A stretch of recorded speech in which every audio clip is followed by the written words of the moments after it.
Hi Shivam, welcome to the interview series of Peace Taekwondo Academy. Tell us something about yourself and about your Taekwondo journey. Hello sir, thank you for inviting me. My name is Shivam Tyagi. I want to introduce myself first. मैं मेरठ उत्तर प्रदेश से belong करता हूँ और फ़िलहाल अभी India में नहीं हूँ और पहले इंडिया से ही निकला हूँ, सारी चीज़ें ताइक्वांडो स्टार्ट किया है। जब मैं बहुत छोटा था मैं ताइक्वांडो के लिए शायद नहीं बना था। मेरे घर वाले ऐसा सोचते थे कि मैं पढ़ाई में बहुत ज़्यादा अच्छा हूँ और मैं बहुत अच्छे हाइट में जाऊँगा, शायद ऑफिसर वगैरह बन जाऊँगा, और मेरा भी यही एम था। मैं स्टार्टिंग से पढ़ाई पे बहुत ज़्यादा ध्यान देता था, पर धीरे धीरे मुझे ऐसा लगने लगा कि पढ़ाई में कुछ अलग नहीं है मतलब करने के लिए। अगर मैं ऑफ़िसर बन भी जाऊंगा तो कितने सारे ऑफ़िसर्स हैं इस दुनिया में, कोई मुझे जानेगा नहीं। तो एक लेवल तक 10th क्लास तक 12th क्लास तक मैंने पढ़ाई करी अच्छे से, एकदम मन लगा के, और 10th में मैं टॉपर भी था। पर मेरे घर वालों को लगा कि अब इसका फ्यूचर सिक्योर है, मैं शायद एनडी ऑफिसर या तो कोई कुछ बनने वाला हूँ। पर सडनली मेरे को लगा कि इसमें कुछ स्कोप नहीं है पढ़ाई में। मैंने ताइक्वांडो को चूज़ किया और पढ़ाई को छोड़ दिया, मतलब सेकंड लाइन कर दिया उसको। तो ताइक्वांडो मैं बचपन से ही कर रहा हूँ। जब मैं सेकंड क्लास में था, जो मेरे स्कूल के प्रिंसिपल थे उन्होंने मेरे को बचपन से सपोर्ट किया, आज भी वो मेरे साथ खड़े हैं। उनकी वजह से मैंने ताइक्वांडो स्टार्ट किया और धीरे धीरे मैं डिस्ट्रिक्ट चैम्पियनशिप में मेडल लाने लगा। फिर स्टेट में गया, स्टेट में मेरा ब्रॉन्ज़ मेडल आया।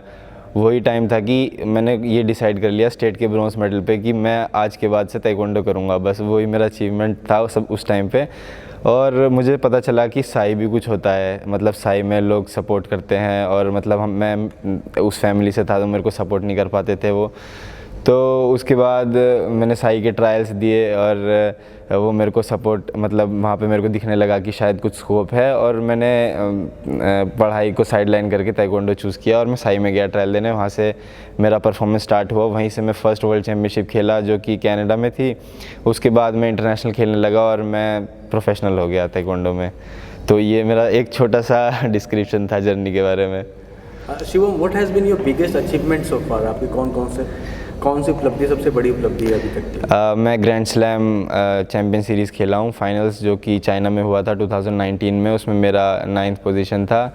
और उसके अलावा मेरे ओपन टूर्नामेंट्स में, G1 टूर्नामेंट्स में 3-4 मेडल हैं, और वर्ल्ड चैम्पियनशिप में मैं पार्टिसिपेट किया है, इंडिया को रिप्रेजेंट किया है, और एशियन चैम्पियनशिप में रिप्रेजेंट किया है, और भी बहुत सारे इंटरनेशनल टूर्नामेंट्स खेले हैं। आने वाले 2-4 साल में कौन से ऐसे टूर्नामेंट्स हैं जिनको आप टारगेट कर रहे हैं? सबसे पहले मैं फ़िलहाल की बात करूँ तो एशियन चैम्पियनशिप बिल्कुल नज़दीक है, मैं उसको टारगेट कर रहा हूँ। एशियन गेम्स भी होना था, मैं उसको टारगेट करके ही यहाँ पर आया था दोबारा ट्रायल देने के लिए, पर वो पोस्टपोन्ड हो गया अनफॉर्चुनेटली। तो अभी एशियन चैम्पियनशिप मेन टारगेट है, उसके बाद वर्ल्ड चैम्पियनशिप आएगा। उसके बीच में मैं रैंकिंग्स को इम्प्रूव करने के लिए, परफॉर्मेंस को इम्प्रूव करने के लिए मैं ओपन टूर्नामेंट्स खेलता रहूँगा, जैसे G1 G2 टूर्नामेंट्स होते हैं वो खेलता रहूँगा। उसके बाद मेन ओलंपिक्स टारगेट है, वो तो सभी एथलीट का होता ही है। How do you prepare for an event की तैयारी कैसे करते हैं आप? सबसे पहले मैं ये देखता हूँ कि मैं कहाँ पर खेल सकता हूँ, उस जगह पर मतलब किस तरह से।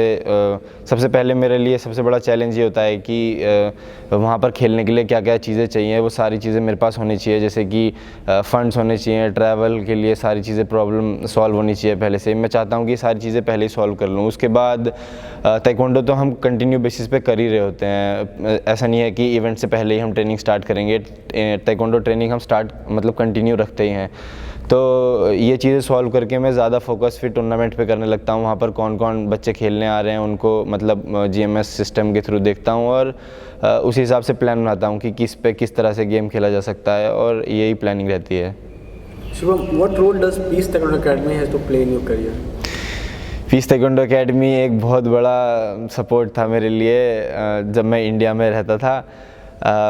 स्टार्टिंग में जब मैं साई में गया, साई के बाद मेरा फर्स्ट ऑप्शन तो मैंने देखा कि क्या हो सकता है। 2 ही कोच ऐसे थे इंडिया में जो कि मेरे को सपोर्ट कर सकते थे, मतलब मेरे लिए मेरे को लगा कि बहुत इम्पोर्टेंट हो सकते हैं। एक सुरेंद्र भंडारी सर थे और सैयद हसन रज़ाई सर थे। तो मैं वहाँ पर था, वहाँ पर मैंने अपना बेस्ट दिया। उसके बाद सिचुएशन ऐसे आ गई कि फिर मेरे पास सिर्फ पीस ताइक्वांडो एकेडमी ही एक ऑप्शन था। और पीस ताइक्वांडो एकेडमी के पास आने के बाद मुझे पता चला कि एक बहुत बड़ा मतलब मेरे लिए सपोर्ट है। मैं ग्रैंड स्लैम जब क्वालिफाई हुआ तो मैं खेल नहीं पा, उस सिचुएशन में नहीं था कि मैं खेल पाऊँ, पर पीस ताइक्वांडो एकेडमी ने मुझे बहुत ज़्यादा सपोर्ट किया।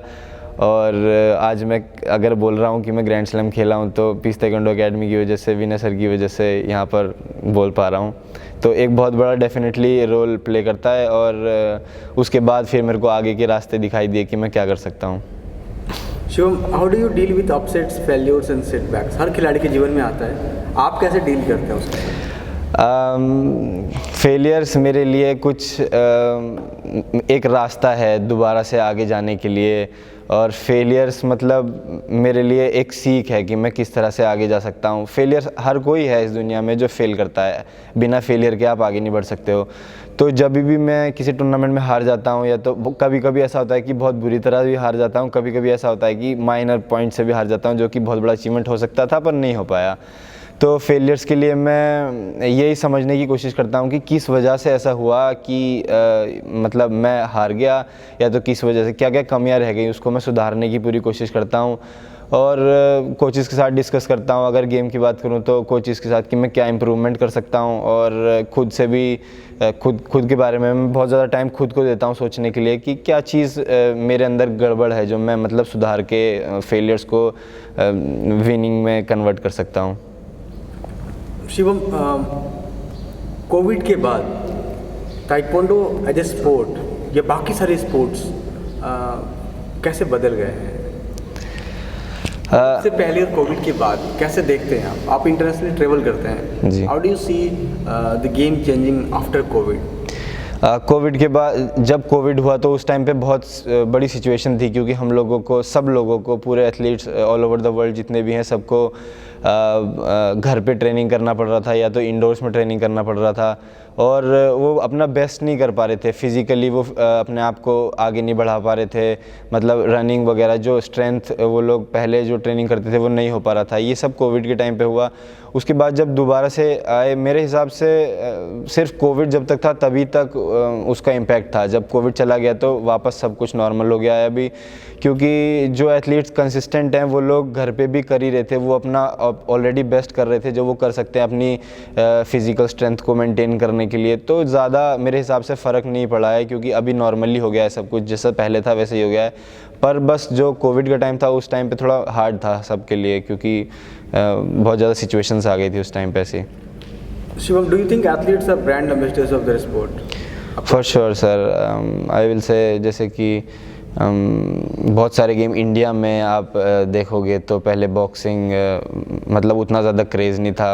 विजेंदर आया, फिर अभी नीरज चोपड़ा जैसे कि जेवलिन थ्रो में उसने गोल्ड मेडल मारा है। मैं समझता हूँ दीपा करमाकर जो कि जिम्नास्टिक में, उसी की वजह से लोग जिम्नास्टिक को जानते हैं, आज इतना ज़्यादा क्रेज़ है। जब हम ताइक्वांडो में कोई भी इंडिया में पहली बार क्वालिफाई करेगा या तो मेडल मारेगा इंडिया के लिए ओलंपिक्स में, तो ताइक्वांडो का पूरा चैप्टर चेंज हो जाएगा, सब कुछ बदल जाएगा। तो फॉर श्योर अगर कोई एथलीट कोई बड़ा परफॉर्मेंस देता है तो वो डायरेक्टली स्पोर्ट को भी इफ़ेक्ट करता है। Shivam, what would be your suggestion to those who have taken Taekwondo as a career? Taekwondo एक मतलब बहुत अच्छा स्पोर्ट है सबसे पहले, और अगर आप ताइक्वांडो कर रहे हो तो 100% आपको सक्सेस मिलना है। मेरा ये एक्सपीरियंस है कि अगर आपने मेहनत किया है, बस आप मेहनत करते रहो।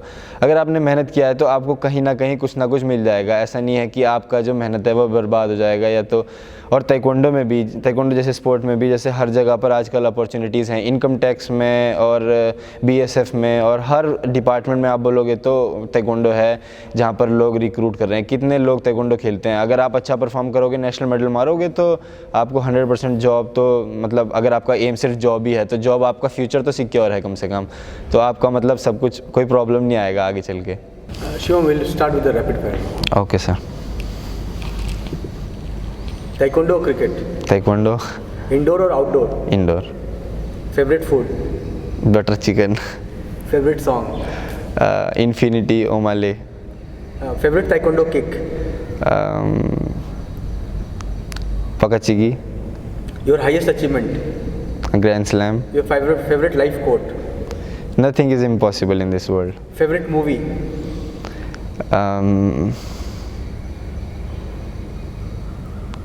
Passenger. What if not taekwondo?